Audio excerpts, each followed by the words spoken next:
It can be so incredibly exhausting and disheartening to hear about so much violence against women.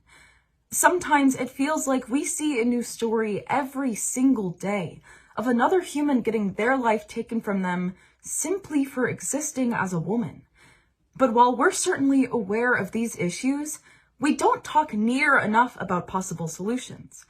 So what can we do to combat the rise of violence against women?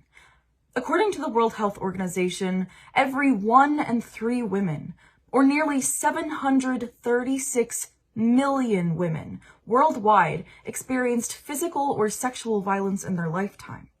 To combat this, we must hold our communities and governments accountable and advocate for policies, services, and education dedicated to stopping this violence. This violence is rooted in gender inequality, so pushing for laws that support policies like equal pay, childcare, and gender equality are essential. Calling for care centers so that women can easily access health services, shelter, and protection is also incredibly important to support victims of gender-based violence.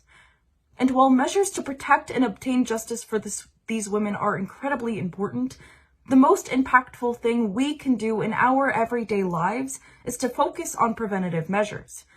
This violence against women starts very young. An estimated quarter of young women from 15 to 24 have already experienced domestic violence. We need to support education in schools that teaches communities to prevent this violence against women.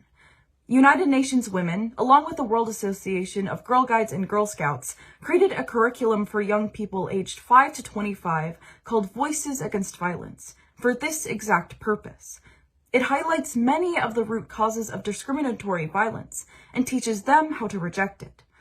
If we want to end violence against women, we have to end the cultural norms that allow it to happen in the first place. Start a conversation amongst your peers about gender roles and stereotypes. Challenge inequality. Teach children about consent and bodily autonomy early. And don't blur the lines or make excuses. No more boys will be boys. No more what was she wearing or she was asking for it. Donate your time or money to organizations that fight against violence against women, like the YWCA or the United Nations Women. Call your friends out when they make sexist or racist jokes, or catcall somebody, or make unwanted sexual comments. And most importantly, listen to survivors. Less than 40% of women report harassment or abuse. We need to normalize listening to women so as not to allow their abusers to go unpunished, and to allow for more women to feel safe to come forward with their stories and know that they will be believed.